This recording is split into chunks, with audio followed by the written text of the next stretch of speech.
प्रिय कायस्थ बंधुओं, मैं बीके सिन्हा हूँ और आप सबों को चित्रगुप्त पूजा की हार्दिक बधाई देता हूँ। आज मेरे मन में ये विचार आया कि चित्रगुप्त यमद्वितीया व्रत कथा आप लोगों के लिए पढ़ूं। इसके लिए कुछ पूजन सामग्री की ज़रूरत होती है। पूजन सामग्री की सूची है: चंदन, रोली, मौली, धूप, रुई, पान, सुपारी, अबीर, बुक्का, पीली सरसों, गंगा जल, चावल, तिल, यव, दूध, दही, मधु, चीनी, घृत, कांसे का कटोरा, यज्ञोपवीत, कसोरा, पत्तल, पूर्वा, कपूर, केसर, ऋतुफल, मिठाई, कलम, दावात, स्याही, बही, बसना, वस्त्र, चौकी, झारी, वर्ण सामग्री, कुशासन, पात्र, आचमनी, तष्टा, अर्धा, दिया सलाई, तुलसी। इतने पूजन सामग्री का इंतज़ाम करने के बाद हम चित्रगुप्त जी की पूजा कर सकते हैं। इसके लिए ज़रूरी है कि स्नान आदि क्रिया करने के बाद ही सुबह में पूजन करना चाहिए। आसन पर बैठकर अर्घ्य देकर चित्रगुप्त भगवान की मूर्ति या फोटो पर चंदन लगाकर, पुष्प अर्पित कर कर, धूप जलाकर, दिया जलाकर, वस्त्र प्रदान करके और नैवेद्यम जिसमें तरह तरह की मिठाइयाँ, गुड़, चरणामृत आदि शामिल हैं के द्वारा हम इसे कर सकते हैं। अब मैं आपके लिए इस कथा को पढ़ता हूँ। श्री भीष्म पितामह ने पुलस्त मुनि से पूछा कि हे महामुने, संसार में कायस्थ नाम से विख्यात जो पुरुष हैं वे किस वंश में उत्पन्न हुए और किस वर्ण में कहे जाते हैं? हे महामुने, यह सुनने की मेरी इच्छा है। मेरे इस संदेह को दूर करने में आप समर्थ हैं, इसीलिए आप कृपा कर इस पवित्र कथा को कहिए। इस प्रकार पूछने पर मुनि प्रसन्न होकर गंगा के पुत्र भीष्म पितामह से बोले, हे गांगे, मैं कायस्थ उत्पत्ति का वर्णन आपसे करता हूँ। जिसको आपने आज तक नहीं सुना उसी को मैं कह रहा हूँ। जिसने चरात्मक यह जगत उत्पन्न कर पालन किया और करता है, वही फिर नाश करेगा। इस प्रकार अव्यक्त और शांत पुरुष लोक पितामह ब्रह्मा ने जिस तरह पूर्व में इस तरह संसार की कल्पना की, वही वर्णन करता हूँ। मुख से ब्राह्मण, बाहु से क्षत्रिय, जंघा से वैश्य, पैर से शूद्र, 2, 5, 4, 6 पैर वाले पशुओं से लेकर समस्त सर्प आदि जीवों का एक ही समय में चंद्रमा, सूर्य आदि ग्रहों को और बहुत से जीवों को उत्पन्न कर, हे भारत, ब्रह्मा ने सूर्य के समान तेजस्वी ज्येष्ठ पुत्र को बुलाकर कहा कि हे सुब्रत, तुम यत्न पूर्वक इस जगत की रक्षा करो। सृष्टि तथा पालन करने के लिए ज्येष्ठ पुत्र को आज्ञा देकर ब्रह्मा ने जो किया उसे आप सुनिए। एकाग्रचित होकर ब्रह्मा ने 10,100 वर्ष की समाधि लगाई। अंत में विश्रांत चित हुए। उससे जो हुआ वह आपसे कहता हूँ। उस ब्रह्मा के शरीर से बड़े बड़े भुजाओं वाले, श्याम वर्ण, कमलवत नेत्रयुक्त, शंख के तुल्य गर्दन, चक्रवत मुख, तेजस्वी, अति बुद्धिमान, हाथ में कलम और दावात लिए, तेजस्वी, अति सुंदर, विचित्रांग, स्थिर नेत्रों वाले एक पुरुष अव्यक्त जन्म ब्रह्मा के शरीर से उत्पन्न हुए। हे भीष्म, समाधि को छोड़कर स्थित पुरुष को नीचे ऊपर देखकर ब्रह्मा ने पूछा, हे पुरुषोत्तम, हमारे सामने स्थित आप कौन हैं? ब्रह्मा का यह वचन सुन वह पुरुष बोला, हे विधे, मैं आप ही के शरीर से उत्पन्न हुआ हूँ, इसमें कुछ संदेह नहीं है। हे तात, अब आप मेरा नामकरण करने योग्य हैं, सो करिए और मेरे योग्य कार्य भी कहिए।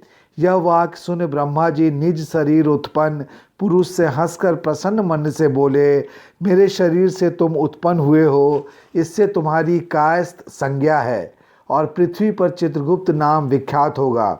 हे वत्स, धर्मराज की यमपुरी में धर्माधर्म विचार के लिए तुम्हारी निश्चित निवास होगा। हे पुत्र, अपने वर्ण में जो उचित धर्म है उसका विधि पूर्वक पालन करो और संतान उत्पन्न करो। इस प्रकार ब्रह्मा जी भार युक्त वर को देखकर आप अंतर्ध्यान हो गए। श्री पुलस्त ने कहा, हे कुरुवंश की वृद्धि करने वाले भीष्म, चित्रगुप्त से जो प्रजा उत्पन्न हुई उसके नाम का वर्णन करता हूँ, सुनो।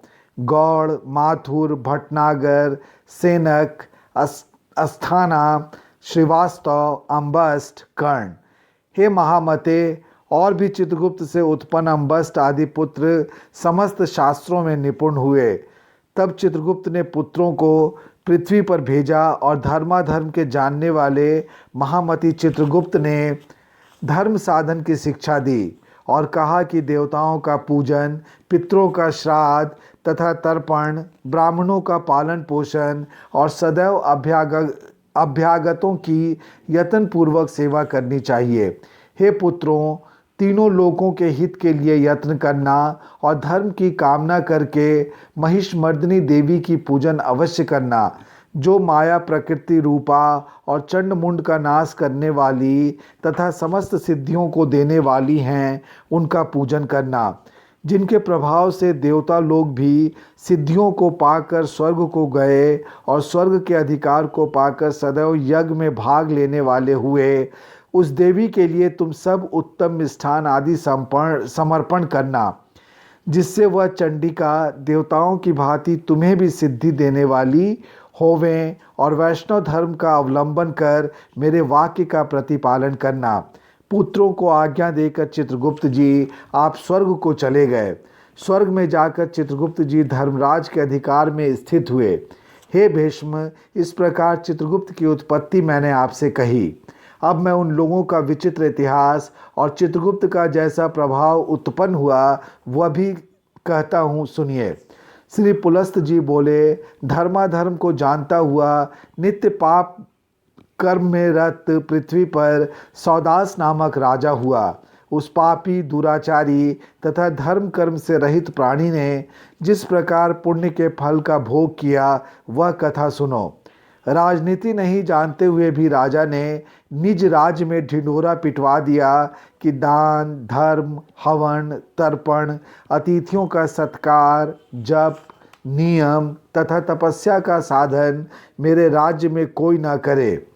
देवी आदि की भक्ति में तत्पर वहाँ के निवासी ब्राह्मण लोग उसके राज्य को छोड़कर वहाँ से नाना देशों में चले गए। जो रह गए वे यज्ञ, हवन, श्राद्ध तथा तर्पण कभी नहीं करते थे। हे गंगा के पुत्र, तब से उसके राज्य में कोई यज्ञ, हवन आदि पुण्य कर्म कोई नहीं करने पाता था। हे भीष्म, उस समय उस देश से पुण्य बाहर हो गया।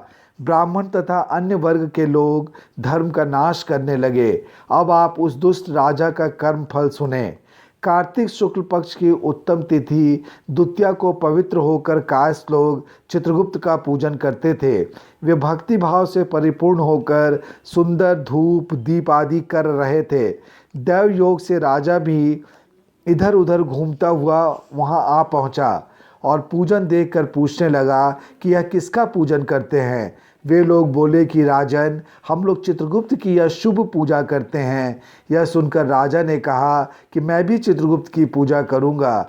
यह कह राजा ने स्नान कर श्रद्धा भक्ति युक्त मन से चित्रगुप्त की पूजा की। उस भक्ति युक्त पूजन करने से उसी क्षण पाप रहित होकर राजा सौदास स्वर्गलोक को चला गया। यह चित्रगुप्त का प्रभावशाली इतिहास आपसे मैंने कहा। अब हे नृपश्रेष्ठ, क्या सुनने की तुम्हारी इच्छा है? यह सुनकर भीष्म जी महर्षि पुलस्त जी से बोले, हे विपेंद्र, किस विधि से वहाँ उसने पूजन किया? हे प्रभु, उसने कौन सी विधि की थी जिसके प्रभाव से हे मुनिश्रेष्ठ राजा सौदास स्वर्ग को गया? श्री पुलस्त जी बोले, हे भीष्म, चित्रगुप्त के पूजन की विधि आपसे कहता हूँ। घृत से बने नैवेद्य, ऋतुफल, फूल, चंदन, धूप, दीप, अनेक प्रकार के नैवेद्य, रेशमी और विचित्र वस्त्र से पूजन कर, भेरी, शंख, मृदंग, डिमडिम अनेक बाजे बजाकर श्री चित्रगुप्त का भक्ति युक्त पूजन करें। हे विद्वान, नवीन कलश लाकर जल से परिपूर्ण करें, ऊपर शक्कर से भरा एक कसोरा रखें, यत्न पूर्वक पूजन कर ब्राह्मण को दान देवें। पूजन का मंत्रार्थ यह है, दावात, कलम और हाथ में कलम काठी लेकर पृथ्वी पर घूमने वाले हे चित्रगुप्त जी, आपको नमस्कार है। चित्रगुप्त जी, आप कायस्थ जाति में उत्पन्न होकर लेखकों को अक्षर प्रदान करते हैं। आपको बार बार नमस्कार है। जिसको आपने लिखने की जीविका दी है, आप उनका पालन करते हैं, इसलिए मुझे भी शांति दीजिए। हे राजेंद्र, हे कुरुवंश के बढ़ाने वाले भीष्म, इन मंत्रों से संकल्प पूर्वक चित्रगुप्त का पूजन करना चाहिए। इस प्रकार सौदास राजा भक्ति भाव से पूजन कर निज राज्य का शासन करता हुआ कुछ ही समय में मृत्यु को प्राप्त हुआ। हे भारत, यमदूत राजा को उसी क्षण भयानक यमलोक में ले गए। चित्रगुप्त से यमराज ने पूछा कि यह दुराचारी पाप कर्म में रत सौदास राजा है, जिसने अपनी प्रजा से पाप कर्म करवाया है। इस प्रकार धर्मराज से पूछे गए धर्माधर्म के जानने वाले महामति चित्रगुप्त हंसकर उस राजा के लिए धर्म विपाक युक्त शुभ वचन बोले। हे धर्मराज, यह राजा यद्यपि पाप कर्म करने वाला पृथ्वी में प्रसिद्ध है और मैं आपकी प्रसन्नता से पृथ्वी में पूज्य हूँ। हे स्वामीन, आप ही ने मुझे यह वर दिया है। आपका सदैव कल्याण हो, आपको नमस्कार है। हे देव, आप भली भांति जानते हैं और मेरी भी मति है कि यह राजा पापी है, तब भी इस राजा ने भक्ति भाव से मेरी पूजा की है, इससे मैं इस पर प्रसन्न हूँ। हे इष्ट देव, इस कारण यह राजा वैकुंठ लोक को जाए।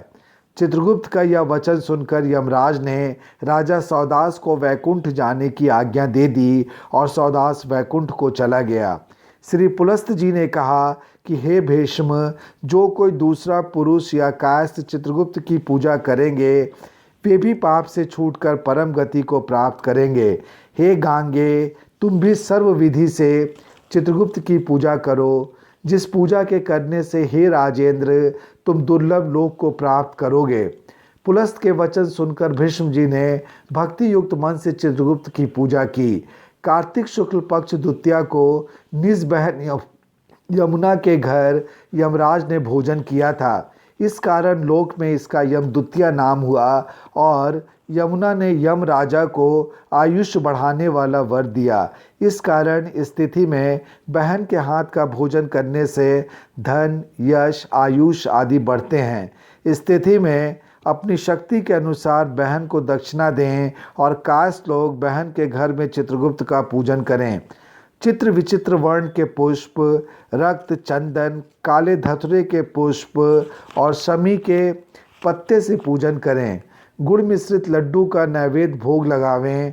पूजन मंत्रार्थ यह है, भोग और अभोग किया हुआ अथवा न किया जो प्रलय है, उस समय सुख देने वाले हे चित्रगुप्त, आपको नमस्कार है।